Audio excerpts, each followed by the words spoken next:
Good morning and welcome. Good morning and a warm welcome. I'm Bob Pace. I'm your host, and here are to fight CPS and to hang on to your children. I'm so glad that you found this live stream. We're broadcasting from Southern California, and I know right now you may be experiencing the worst time of your life with a CPS matter. Now, you may have encountered, excuse me one second. You may encountered a government entity that has become rogue or become corrupt. And I'm sorry for you to experience that. Let me see here.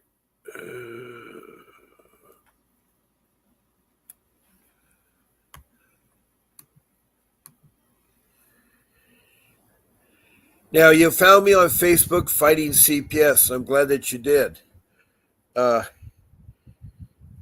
It's a hard thing dealing with this entity that I call the child protection system. Every state, every county has a CPS, a child protection system.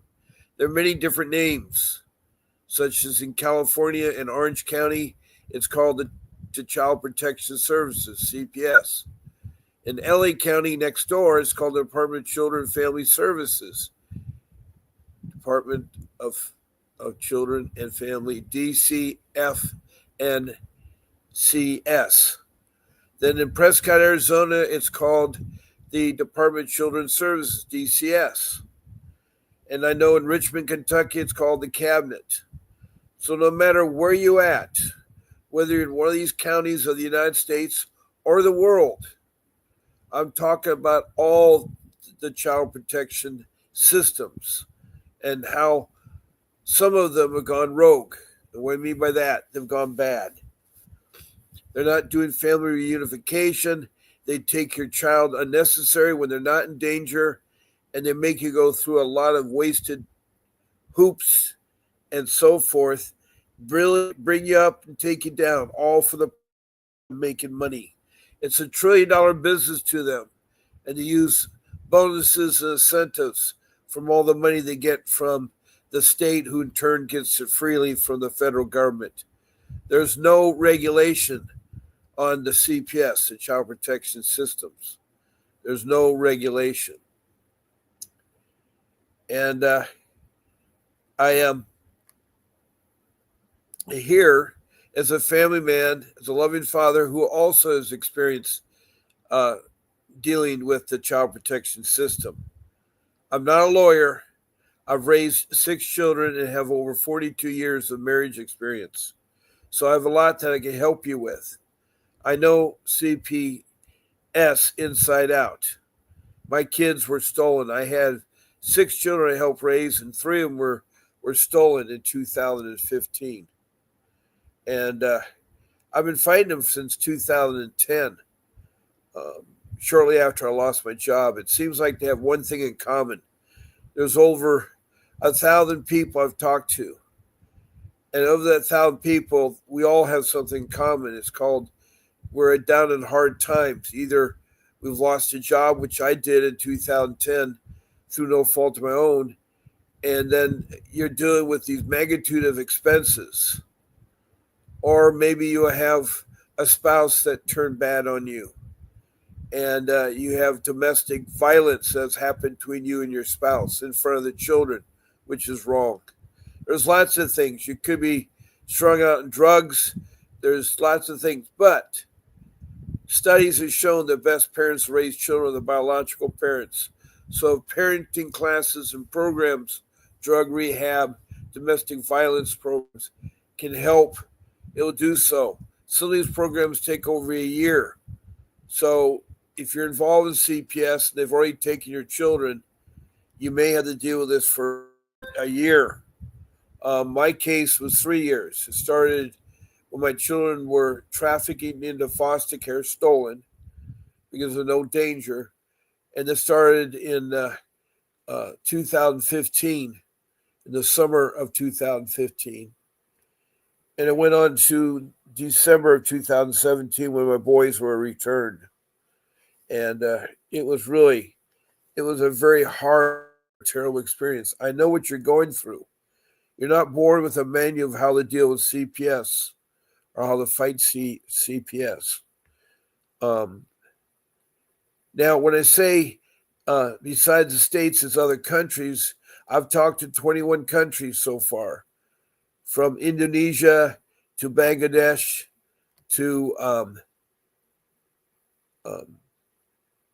Saudi Arabia to Libya, then down to South Africa to Liberia, then to Sudan, then to Rwanda, then to Mozambique, and then several provinces in South Africa, and then up to Europe, England, Scotland, Wales, Denmark, and Sweden, then across the pond to North America, to Canada and 4 of its provinces, the United States, all 50 states, including the District of Columbia, and then south of the border, Mexico, and then down to South America, Grenada, then across the Pacific to New Zealand, and then Australia.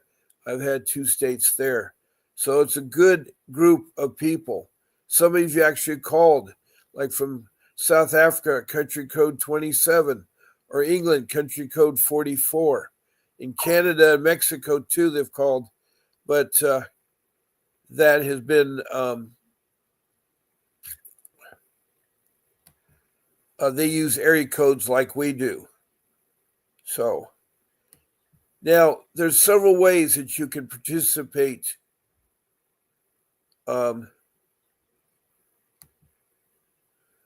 with this podcast. One way is just to be in this room. You found me on Facebook. I'm on twice a day, 7 days a week. That's 14 live streams. And I'm glad that you are. And hopefully there's a question or something I say can help you. Please send me emojis, smiley faces, hearts, thumbs up, even stars. And also check below to follow me and then check my notification button so you know what I'm on.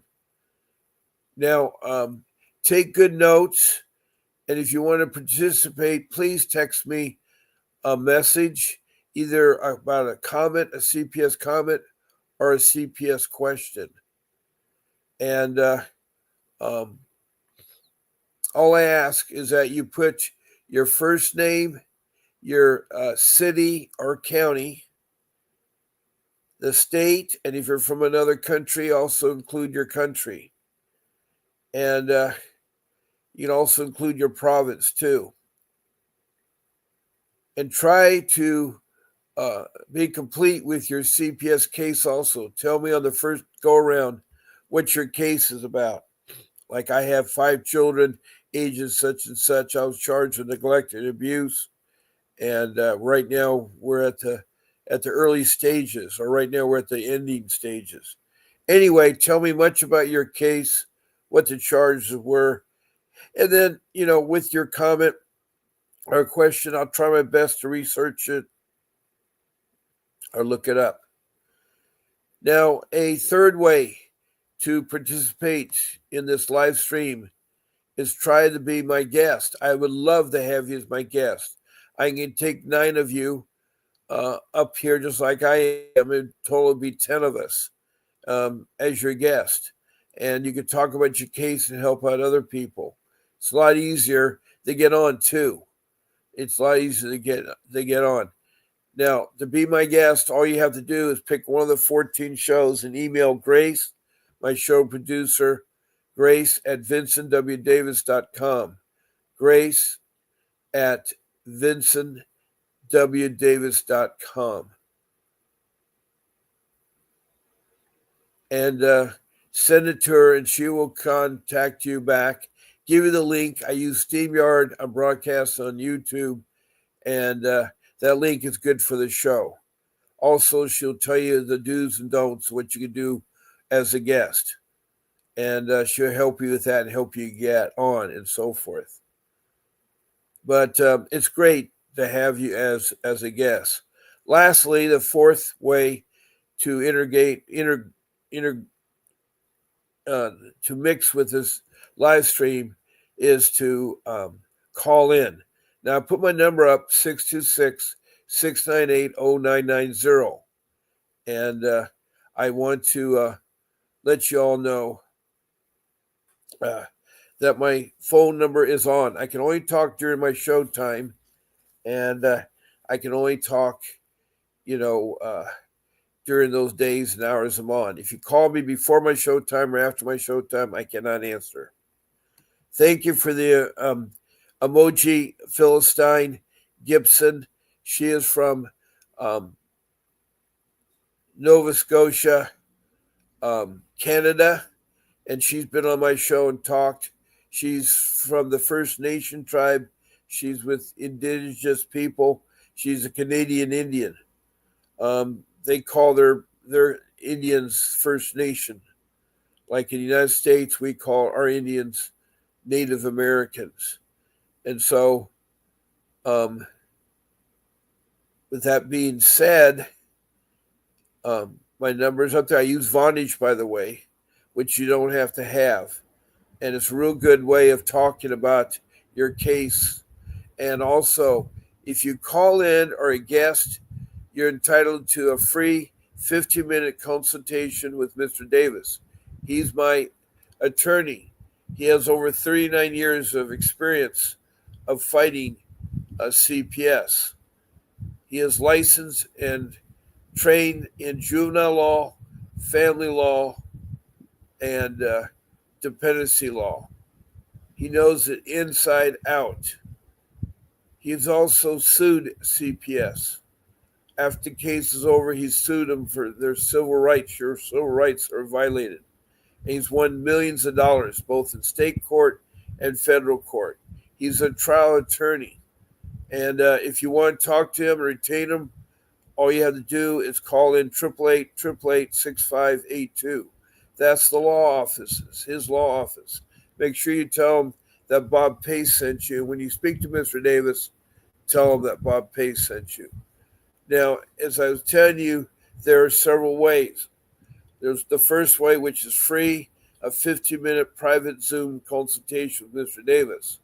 The second way is I have a special arrangement for a 30-minute private Zoom meeting with Mr. Davis for only $60. It's shown on the link below my page, and you go to that website and you can sign up for a time that's available to you with Mr. Davis. And he is a pit bull of an attorney. He's very compassionate, very knowledgeable. There are many videos around of him doing live stream. He has yesterday at 10 o'clock, he had a question and answer live stream yesterday. And that's why sometimes I'm on earlier. Like Saturday and Sunday, I'm on at 8 o'clock Pacific Standard Time. But most of the time, I'm on at 10 a.m. in the morning for 1 hour. And then again at evening at 7 p.m. Tonight, for this Sunday only, I'll be coming on at 5 o'clock instead of 7 o'clock. And I have a family commitment, so that's why I won't be around at 7 o'clock tonight. I'll be on at 5 p.m. Pacific Standard Time. That's the West Coast time. Now, we have various people that come and go to this podcast. I want to welcome a warm welcome to Margaret King. She is from St. Louis, Missouri. She's hired Mr. Davis, and he is helping her with her case. And she says, "Good morning, Bob. I'm hoping two parents will call this morning. I gave them this link. I'm so glad you did, Margaret. I'm so glad you did. I love to talk, but I also like to have other people talk. After a while, it gets pretty boring if I go over the rules all the time. And speaking of rules, I have 5 rules that will help you with your case. I wish I'd known these rules because my kids would never have been stolen. But anyway, I'm glad that you are are on this morning. And what's the latest with you? What's the latest with you? That'd be really helpful, Margaret, to tell the room, who is from St. Louis, Missouri.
It's I know some mornings is kind of slow, but it really is helpful if a lot of you would call in with your messages, use your comments about CPS or a question about CPS.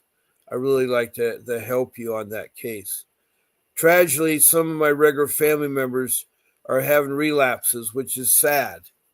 I know Betty Joe, who adopted her brother's child, her niece. She lost custody of that child and trying to get her back. It was really a hard one. She's from Montana, and her brother and his girlfriend had a child. They went to Nebraska. They were busted by CPS for doing drugs and living in a treehouse and not taking care of the small child. The child's placed in um, a foster care home, and they in turn, um, she was a blood relative of the child and got the child adopted full guardianship after her brother's rights were terminated. And I think the mother's was, but somehow they're making a thing that the bonding issue is a problem with this young child being with a foster care parent, being first with a biological mother, then with a foster care parent, then with her um, her aunt, I guess you would call that, yeah. And so it is a hard thing, and so she's going through hard times. Also, we have Kima Richardson from Brooklyn, New York, who is on the ropes. She had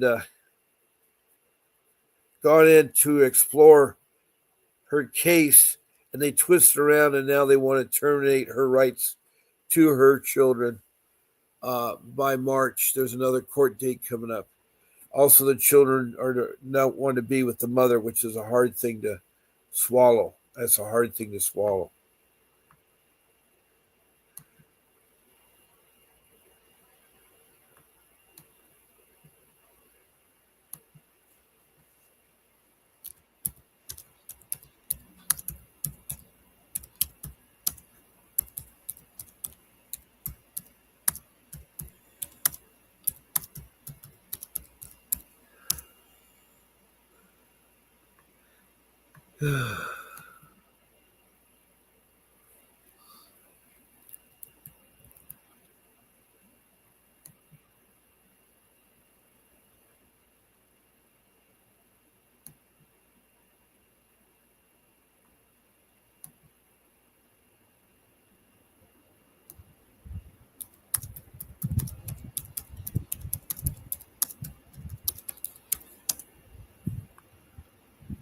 Okay.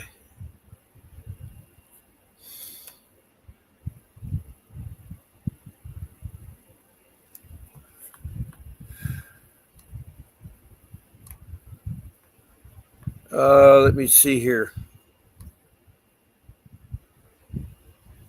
So far, we've had not too many activities this morning, but sometimes it's hot, sometimes it's cold.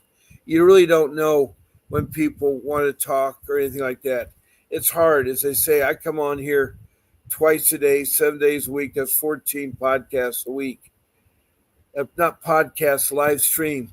I don't know why I keep saying the word podcast. This is a live stream. And for a long time, I was saying it the other way around, but it is a live stream. Um, it's where you can interact with this live stream by asking questions and making comments.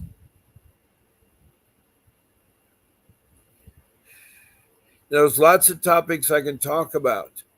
The 388 motion, how to file that. What is it? What is ICWA, the Indian Child Welfare Act of 1978? What is a 160 hearing? There's lots of things that we could talk about. One thing I did learn is these 5 rules, and I wish I had learned them in the beginning because I would never have my children taken from me. Rule number 1 is you need to get yourself an attorney. And the attorney you need to get is an attorney that is licensed and has a background of juvenile law, family law, and dependency law.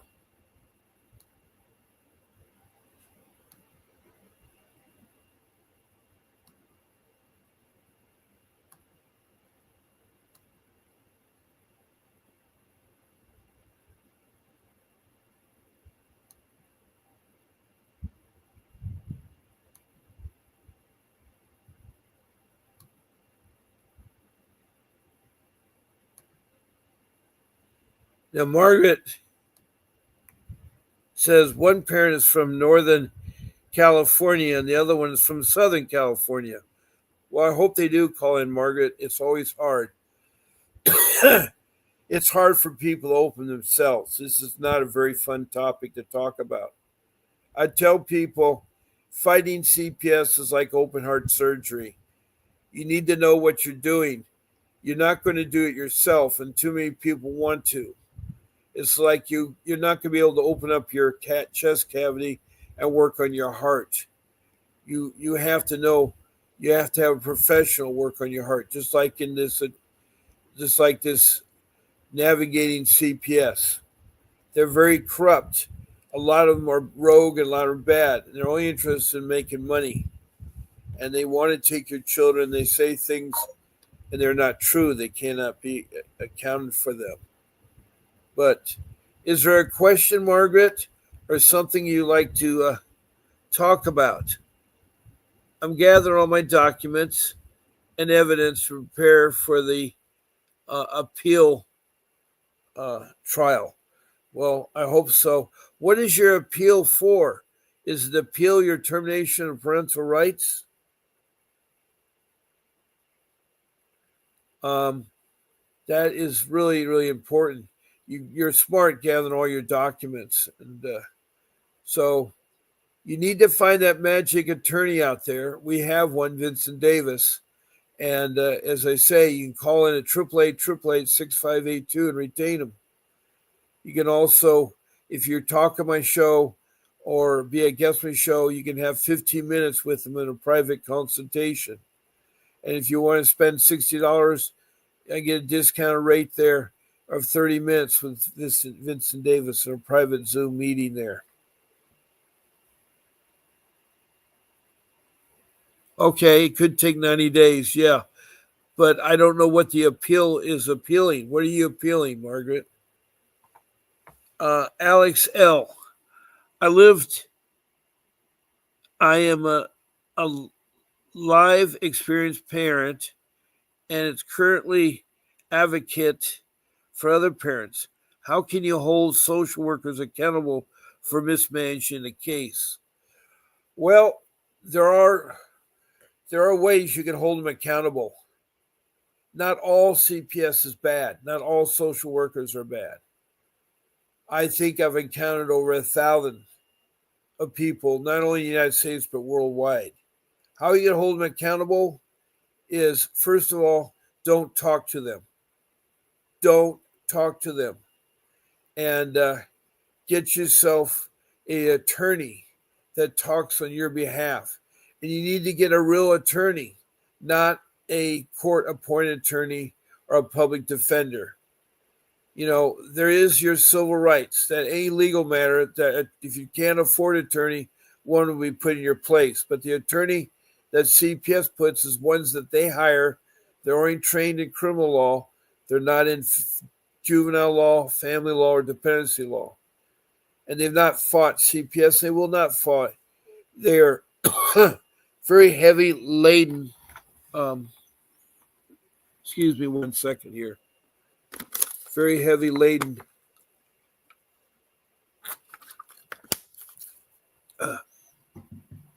Get some water in my throat there. With a lot of cases. So, Alex, you know, you can ask a social worker if they're not performing to be replaced. You can also talk to the director, but I've tried that. It was kind of useless. If the child protection system has gone rogue and they're corrupt, you're not going to have anything there. There is nothing that is a watchdog. CPS should have a board of supervisors or directors that watch over the social workers. They should be held accountable, and they're not. They make up their own rules. They use the police to intimidate. The police don't even know what CPS workers can do or not do. They just seem to go at freedom. They automatically, when they investigate a case from someone that called in, either a professional or a layperson, they think you're guilty. So you're guilty until you're proven innocent. So they investigate. And they'll use tricks like, hi, I'm a social worker. Will you let me in your house? Furthermore, can I search your house? Furthermore, can I take your child? You know, that's the only way that social workers can get your children if you give them permission. You don't give them permission. First of all, rule number 3 says you don't answer the door. You keep quiet and listen. And they will eventually leave. They may leave some paperwork for you, or they may contact you another time. But that's a message that you need to get your you need to get your attorney hired, your professional attorney. And you need to have him speak on your behalf. You don't want to meet at their office or have them meet at your home. It's your castle. You need to defend your home, and you don't want to have them come into your home because they're fishing. They don't probably have enough evidence to make a claim against you. I'm glad that you're an advocate, um, Alex. I don't know where you're from, Alex. What particular state or country you're from? It'd be nice if you tell me. And so, um,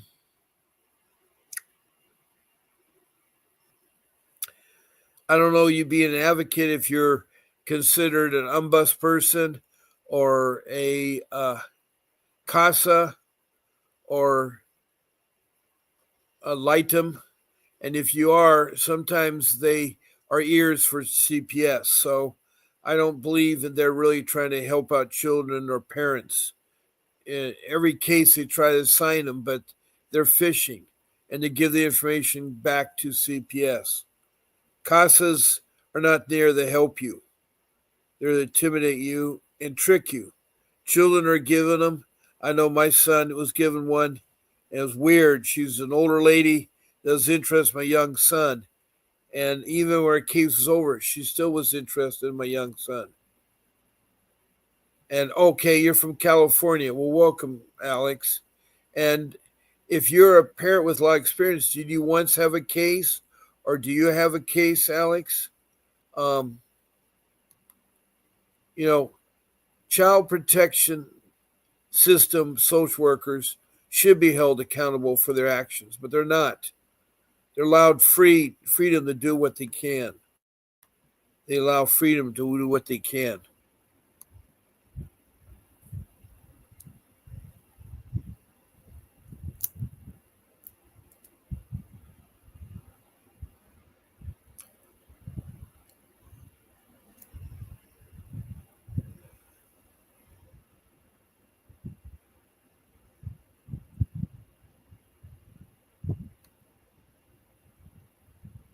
Uh,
oh, you had one, Alex, but I did have a great social worker and closed my case within 6 months.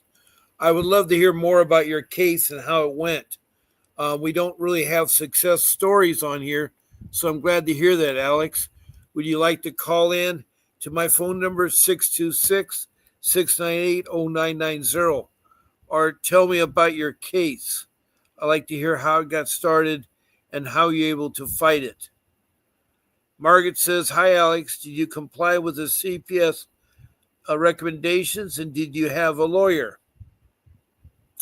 Yes, I complied. I had an appointed lawyer, but my social worker respected me, gave me all my barriers. I never stopped fighting until I got my kids out. CPS is really making it difficult for Margaret. That's great. If you can call in, Alex, at 626-698-0990. I love to hear from you. I love to hear from you.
Good morning. And who do I have the pleasure of talking to? Hi, good morning. This is Alex. Yeah, hi, Alex. I'm so glad you found my podcast. How did you find my podcast? I mean, my live stream. How did you find my live stream? Yeah, no, I was because I've been past couple days. I've been thinking about going back to school just to get my law degree because right now I am a parent advocate. Okay. And I just see a lot of injustice with certain cases, not all, but I do my best to help other parents navigate through the system since I've successfully navigated through myself. But it's like I have a fire in me that I'm so powerless because my hands are tied. I've only so much I can do as an advocate. So that's how I started looking at videos and stuff like that, like what that's going to look like, if I decide to take this course into getting my law degree. Yes. What do you want to get your law degree in? I'm not too sure. I've just started seeking it out the other day, but I did re-enroll into the community college to finish out my credits and transfer. But I'm still kind of like learning all the details and the different avenues to go with that. But I would definitely love to being from the bottom and going up, being in the ins and outs. I feel like I can really be of service as an attorney for other parents. But yeah, that's where I'm at right now. Okay, well, that is really great. What part of California was your case in? In Southern California, San Bernardino. Okay, San Bernardino County. I know that quite well. Yes. And San Bernardino County was good to you. Did you have an attorney or did you use a court-appointed attorney? So I used a court-appointed attorney, and honest to God, I don't even really remember talking to the attorney too much other than when I seen her during my court dates. I just made sure to send her copies of everything I was doing, email, and then kind of went from there. But my social worker became my biggest advocate for me, which really helped me because I had a lot of barriers against me. And she saw how hard I was fighting for my kids, and that really built a respect with her. And so regardless of the other family, the father side of the family speaking very, very ill of me, she kind of just let that go because I was showing action. I was showing more than what they were saying of me. But just I was suffering from addiction. I was in domestic violence. I had mental health issues. I didn't have a stable housing. I didn't have stable income. I just got out of jail. I had a felony charge over my head. I was pregnant. So, and no family support within the area I was in. So I had a lot of things. Well, you're one of the few cases that I've heard that has a success story using a court-appointed attorney. Now, first of all, you keep saying that the CPS worker, everybody else I've talked to that's been in San Bernardino's had negative results where they kept your child and everything like that. Now, how did it all first start for you in San Bernardino? How did it start? Very short. I'm originally from Northern California, but I moved out there and went back in 2000. Oh gosh, I don't know. But I'm 35 now. I'm going to be 36. So okay. When after I was 18, I kind of went back and forth, but then I found, I got into a relationship that was completely not a good relationship I should have got into. But I was young, very naive, very inexperienced with the world. I was a good kid though. I graduated and was going to college for a little bit, and then I got into this relationship where eventually it turned into him secretly using drugs for the first 4 years of a relationship, and I had no idea. Then I was struggling at that time with painkillers. I didn't know. I was very naive. I didn't know that there were even painkillers that were narcotics. I didn't know nothing. So that ended up destroying my life. I went kind of just spiraling down after my sister committed suicide and upgraded to methamphetamine. And I was a real addict. Well, did you get married to this man, or did you just live together? No, we didn't get married. So you had a child come? Do you have a child, or how many children do you have with him?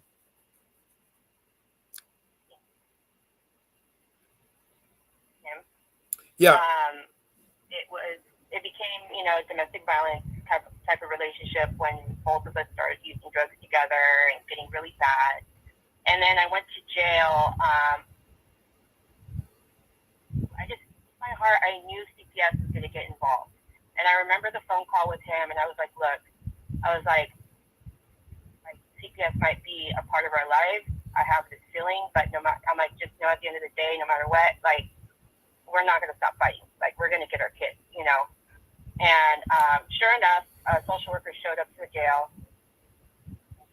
That was my first interaction with Gwen, and she was just getting my report on the event that had happened, but nobody cared on how it happened. It was the fact of what happened to the kids, and I understand that now, But she was like, well, is there anything, you want to say? And I was like, yeah. I was like, so at the end of the day, I know what type of mother I am, and once I get out here, I'm not going to stop fighting for mine. And she was just like, good. That's what I want to hear. And I was like, okay. So as soon as I got out, myself into programs and parenting classes, whatever it was, eventually it led to me doing a well check on my oldest son, because when I went to jail, the grandfather took it upon himself to take opportunity to get his son to sign a temporary guardianship order to him. And this was actually the night where everything was chaotic. Everybody's crying. Everybody's just in distress. The father of my children didn't know what he was signing, and he signed our kids away to his dad.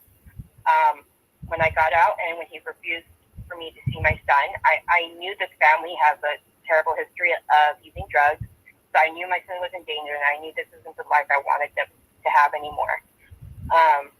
Well check ended up showing up that they found a methamphetamine pipe, and they took my son away. I had to surrender my daughter, and that was hard, but I had to do it in good faith. And I did that. And so that's how my case started up. And the dad side of the family, like I said, was completely against me. Grandfather is delusional, wondering why he couldn't get reunification services. I'm like, dude, you're not the dad. That's why. Eventually, I had to really, something just told me, there's something about this social worker. I have to prove to her that not all parents are monsters. Not, we're just broken people, and we just need help. And that was my drive to prove that to her. And sure enough, she really respected me, and I was one of her first caseloads.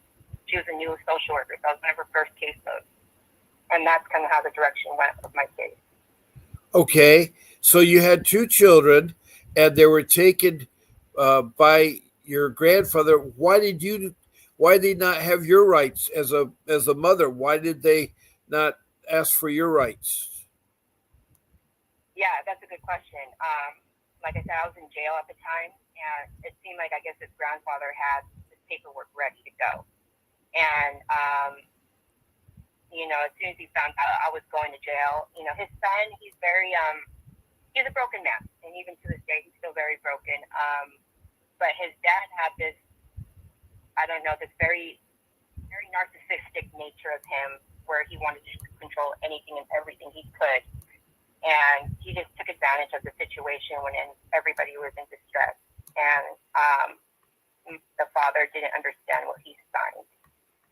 So, but eventually I got that termination. I got that guardianship, terminated because CPS took over. So it was kind of like a blessing in disguise, because that man was just a very nasty man. And, but other than that, I stood my ground. I did everything I could, looking for all the resources, getting involved with all the programs I needed, engaging, building my support network. I did everything I possibly could with minimal family support. And I had family foster, parents for my children. So I got to build a relationship with them in that county, and they got to see me, progress. And I don't know, they just like started really wanting to support too, and they were very happy to see that I was doing everything I needed to do, showing up for my visit, being engaging in my visit, So I built a really good rapport from the foster parent to the social worker, and made sure I provided my lawyer with all the documents needed. And within 6 months, I closed my case, and my social worker told me, what, Alex, you would make a great parent advocate one day. She's like, in this office, we've never seen a parent close a case within 6 months. Really? And how long did your case take to close? 6 months. 6 months. I would agree with you, because some of the classes are 6 months long. And if you have domestic violence, the domestic violence program is a year long. So that is remarkable. Yeah. Why did did they take the child from the grandfather eventually when they found out he wasn't good?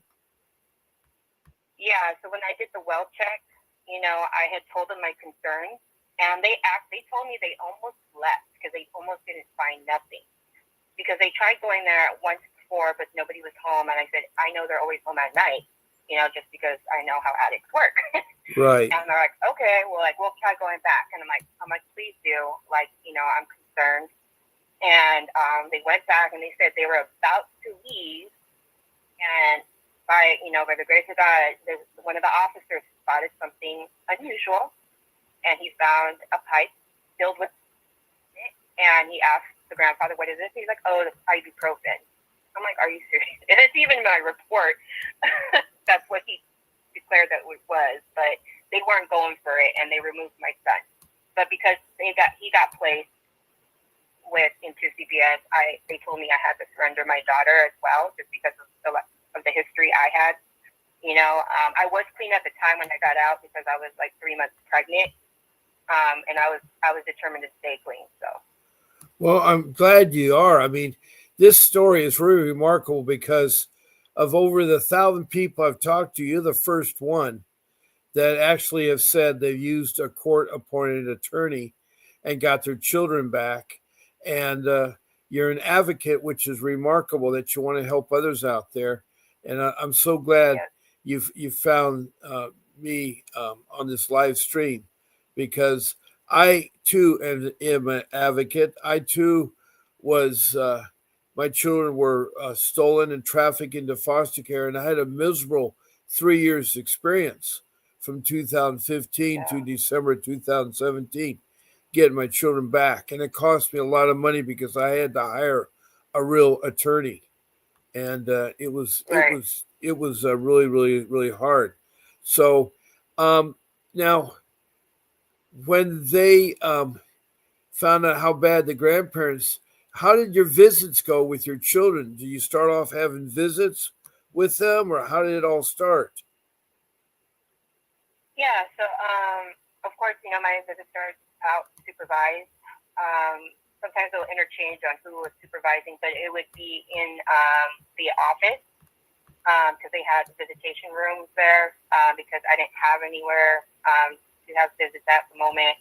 But they had some rooms that had some stuff in it. But what I did, I always brought, the activities. Obviously they had the age appropriate activities for my kids, cook them healthy meals. I'd bring them with me, and I would be taking the bus pregnant. Like, I didn't care. I made it to every visit.